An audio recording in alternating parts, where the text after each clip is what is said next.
Welcome to the Take Action podcast, where we empower communication partners to feel confident with AAC. I am Lauren Greenleaf, a certified speech-language pathologist with nearly a decade of experience in AAC. Join us weekly as we dive into all of the aspects of AAC and hear from communication partners just like you who are successfully integrating AAC into their daily lives. Whether you are an SLP, a parent, an educator, or any other communication partner, you are absolutely in the right place if you are ready to take actionable steps towards AAC success today. Hello, everyone, and welcome back to another episode of the Take Action podcast. I am thrilled you are with me today. I will be here by myself, but I am sharing one of my favorite tools. It is a framework that I designed that supports my AAC users and their teams to help prevent device abandonment. So when we look at device abandonment, what are we talking about? We're really talking about those AAC systems that don't get utilized and they end up collecting dust on the shelves or never making it out of the backpacks, or maybe they're used in speech therapy, but never in the other contexts of that AAC user's lives. So we really want to be doing what we can to support our AAC users and to support their AAC system as a whole. And we've learned a lot through interviews with parents and SLPs and even some AAC users themselves. And a lot of what comes from this device abandonment piece kind of trickles down to this training piece, not really knowing how to use it, not really knowing when to use it, not really knowing what to even say on it, and not necessarily getting the support from the community that they need. So what I have done is over the last almost 10 years now, I've been really studying how my AAC users are interacting. And don't get me wrong, I have had kids that have had device abandonment. There have been lessons that I have learned, and there's been situations that I've been in and had to navigate through and learn from as a professional. So what I've done is I've taken all of these years and all of these experiences, and I've condensed them down into this framework. And it is a relatively simplistic framework. When I read through it, you're not going to be like, oh my gosh, this is the brand new idea. I've never heard of something like this before. But what I did was I took these things that we know need to occur and we know need to happen, and I put them in a more systematic approach. What I find when I'm talking with other SLPs and parents is that they really want this like step-by-step guide on how to support AAC. And so frequently we're like, well, there really isn't one. It's so dependent on the kid, or like we just need to model.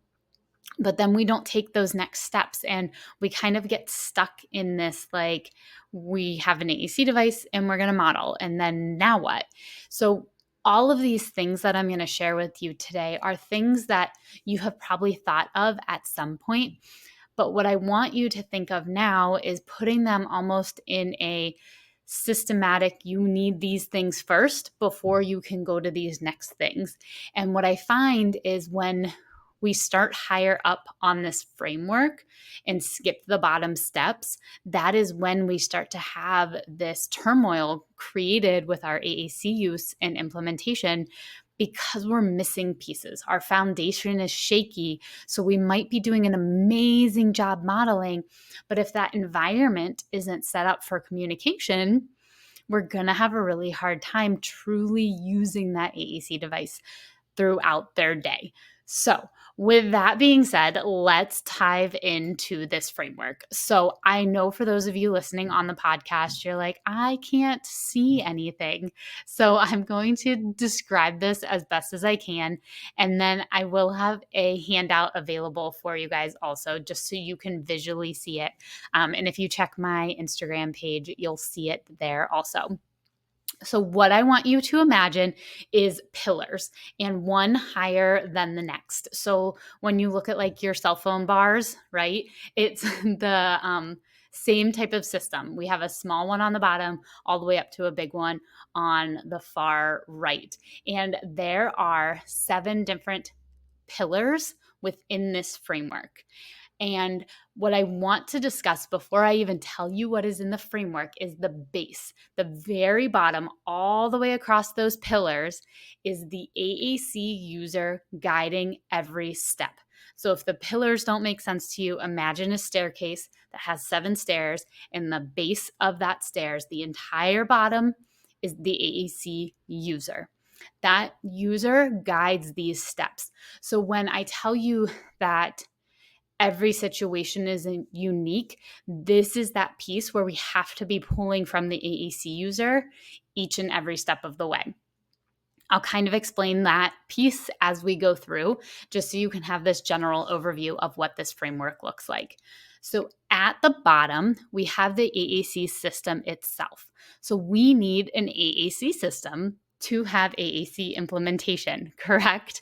So what I want to highlight here, though, is it's more than just having a high-tech system. It's more than just using a light-tech system. It is the incorporation of multiple modes of communication to create that communication system. So what I want to know here is, does this individual have the ability to communicate in all environments that they go into? Do they have a system that can be used at school? Do they have a system that could be used at home? Do they have a system that could be used at gymnastics, their favorite activity? This is what we want to consider here. And there's so much to that piece. We're just going to do kind of a highlight of this framework, but I'll share with you an opportunity where you can dive into them a little bit more at the end of the episode. So we really want to start with that system. After we tackle the system, we're going to move to that mindset piece.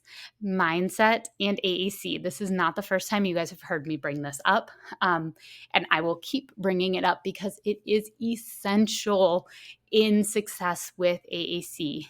If you as a communication partner are not on board and ready to support this AAC user, that AAC user knows that. They can feel that. They can get that energy from you. They are going to be less likely to use their device. This is something we want to be ensuring that we're tackling with every member on the team. So first we have our system, and then we have our mindset. Is everybody on board? Is everybody ready to support AAC? Now, these two things can easily incorporate that AAC user themselves, right? The mindset piece may be a little different for an individual that's using AAC to support articulation errors versus a mindset that's used for an AAC user that is currently non-speaking.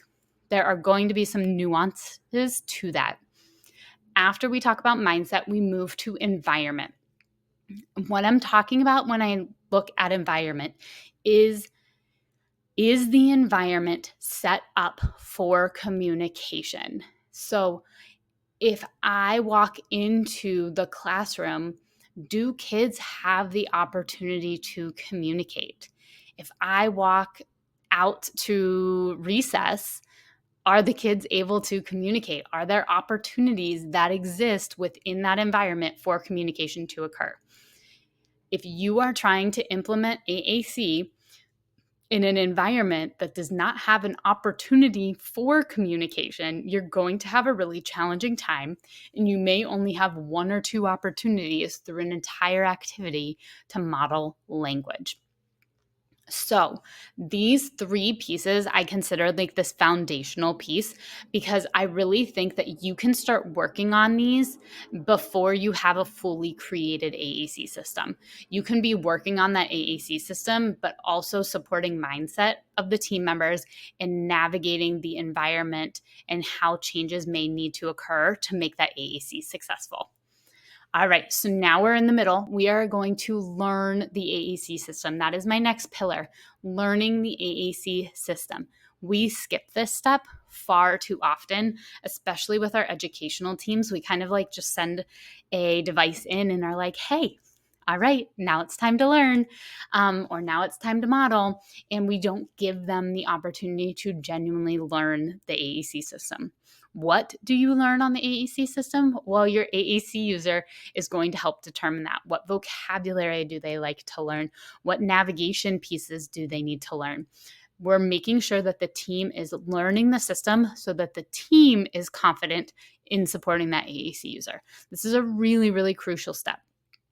After we learn the AAC system, we're going to start talking with AAC. This would be the equivalent of modeling with AAC. This is when we are using the device as a form of communication so that the AAC user can see that in action and then model their language in a way that uses their AAC system and supports their overall communication. This piece is something people are really confident in or are really working hard on. You constantly hear people talk about modeling language and sharing their thoughts and different things along those lines. But I will tell you, even if you are a really good modeler, but the environment isn't set up or the mindset isn't right, that is still shaky ground. You can be doing really good there, but we need to make sure we have those lower steps, those lower pillars also. After we're modeling with AAC, we're now moving up the pillars, next steps to supporting the AAC system. So, in supporting the learning of the AAC user, this is when we're going to start scaffolding some skills and we're going to start teaching some things.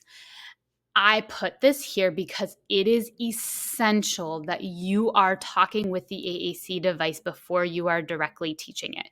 People need exposure to language and then they can start learning and be more successful with it.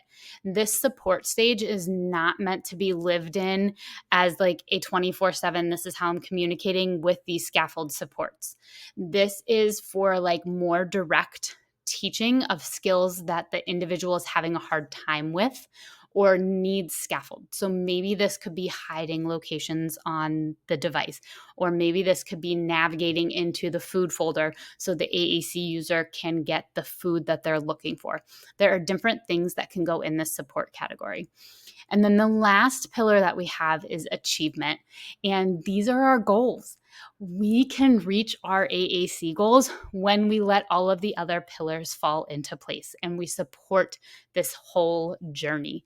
These are goals we are setting. They take time to reach, but when we have the foundation there, we can achieve those goals. So just as a quick recap, we're envisioning stairs or pillars that get bigger as you go on. At the bottom, we have the AAC user and they are guiding every step of this process. Every pillar that I am in, I am considering that AAC user themselves when I'm making decisions. So then the first pillar is the system. What AAC system do we have? Do we have a way to communicate in all of our environments? Then we look at our mindset. Our next step is the mindset. Does everyone on the team have the mindset they need to fully support this AAC user? After mindset, we go to the environment. Are we able to communicate within this environment? Are the opportunities present and there? Next, we have learn. We need to learn the system. We need to take a dedicated time to learning the system. I understand finding that dedicated time is challenging, and that's a conversation for another day, but we do need to learn it. Then we need to talk with that AAC system. We need to be utilizing AAC to talk with our AAC user. We need to show them an output that is equal to their output. Then we bring in this support. What areas need a little extra support? What areas can we guide and support, for lack of a better word, as they learn their AAC skills? And then achieve. What goals are we achieving once we get to that step. And once we get those pillars set in place, we can achieve all of those AAC goals that we are looking to achieve. So this is a really brief overview of that AAC Essentials Framework. And I have had a lot of success with it. And I've been able to go back to a lot of my cases and look at situations where, like, maybe this didn't go so well. Why didn't it go well? And I can usually pinpoint specifically the pillar that was missing that made the other ones rocky. So, couple examples for you guys. I had a preschool student a few years back, and they were using an AAC device to supplement really speech sound production. They were really difficult to understand, but had so much to share with us and so much to tell us. So what we did was we got an AAC system for them. We did some basic training on the AAC system, and we put it into a preschool classroom. I was confident that the system was enough. He had what he needed to communicate. And I was confident that the environment had the opportunities to communicate. He was in a preschool environment, play-based setting. There were lots of opportunities with the teachers and the peers to communicate. The problem for me was that we failed to address some mindset concerns. And by we, I mean I failed to address some mindset concerns. So therefore, it wasn't being implemented as much as I had hoped it would be. They had learned bits and pieces of the system, and but they weren't really talking with the AAC system. So this foundational piece of, is everybody on board, was lacking. And that made it so that we weren't going to make as much progress on the AAC system as we had liked. It turns out that kid ended up having some device abandonment. Fortunately, a few years later, their speech sounds kind of resolved themselves, and intelligibility-wise, they were much clearer. So it's a good reflection point for me to know that, like, there were things that I could have done differently to make that more successful. In contrast, let me tell you a good story. I had another preschool classroom that I worked with very closely, and everyone in that classroom was on board. We had multiple systems at play. There was an AAC center, there were light tech communication boards, high tech communication. We had the systems covered. We also had the mindset covered. We did a lot of conversations at the beginning of the year. Everybody was ready to support it. Everybody knew how important it was going to be for their kids. We also created this really great environment. We worked really hard to create different communication opportunities throughout the day. I went in, I provided that support. They executed after I left and followed through with those different things. Then we went to that learning piece, and I gave them an opportunity to take my device home, and this was a personal preference, and I knew the people that were taking it home, but they took my iPad home 2 days for a couple of weeks so that they could explore it at home on their own time, so that when they came back to school, they had more confidence in knowledge on where things were. Then we went to talking with AAC. They did an amazing job implementing throughout the day. And then I supported additionally some of those other skills that we needed some support on. And then we achieved our goals. We had kids initiating with their AAC devices. We had kids using 2 or 3 words to ask for something or comment on something. Were there still gains to be made? Absolutely. You can only do so much in a year. But that was a perfect example of how all of those steps lined up and made the success happen. I also shared with you where they didn't line up, and then they started to crumble and fall apart. And it is okay if you are living in both of those boats right now. What I encourage you to do after this episode is think about those pillars, think about those steps. Which one is causing some turmoil in that AAC use, and how can you support it? So that is really my big takeaway for today, is taking a big picture of what AAC use looks like for that AAC user specifically, and detailing out those different areas and finding which area could use some more support on your end as an SLP, as a parent, teacher, whoever you are. What can you do to make that pillar a little stronger and support the others in the process? So I hope that was really, really beneficial information. And if you are like, you know what, Lauren, I get it. I understand it, but I still have lots of questions about it. I wanted to share a opportunity with you guys, and I will make this pretty short and sweet, but I have a signature course called the AAC Essentials Course, and it details out each of these steps in multiple modules. So like the systems module has 3 lessons in it. The Talking with AAC has 3 lessons with it. So we really dive deep into the lessons and into all the like nitty gritty that falls under those things. I talk to you about how the AAC user can guide that instruction. What do we really need to look at? There's a huge workbook that comes with it. And I have decided to incorporate this into my membership. So it is really, really important to me that people have access to supporting AAC. And so much of that access that we have currently requires people to put the pieces together. And you've listened to it time and time and time again on my podcast. Like people just get thrown into it and they have to learn it.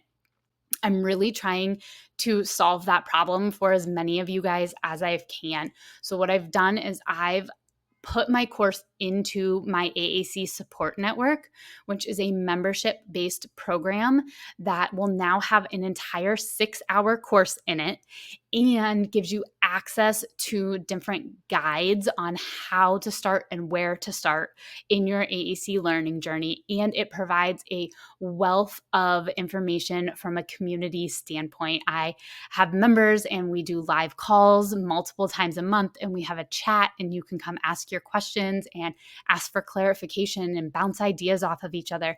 It is a beautiful network, and I am so honored to have the people that are in it. It lights me up every time I get to have a call with them because they are just such inspiring people and doing such great things with the world. And I am just so thankful that they've decided to come and join the network and really talk about things and get ideas from each other. And I'm really, really excited to offer this AAC Essentials course within that network. So now you can truly have a place to come and learn AAC and expand on your AAC knowledge all in one place without piecing together a bunch of things. So if you are interested in that, I would love, love, love to have you come join us. Like I said, there's a lot going on in there, and we talk to each other a lot, and we share a lot of challenges and successes, and a lot of them have gone through the course and taken bits and pieces out of that also. So all of that information will be in the show notes. If this episode was just plenty for you, that is A-okay. And know that it's always open. There's a huge range of skills in there. So if you ever are interested and want to ask any questions, never hesitate to reach out to me. But again, that AAC framework is going to really support you in supporting your AAC users. So with that being said, I will see you guys next week on the Take Action podcast.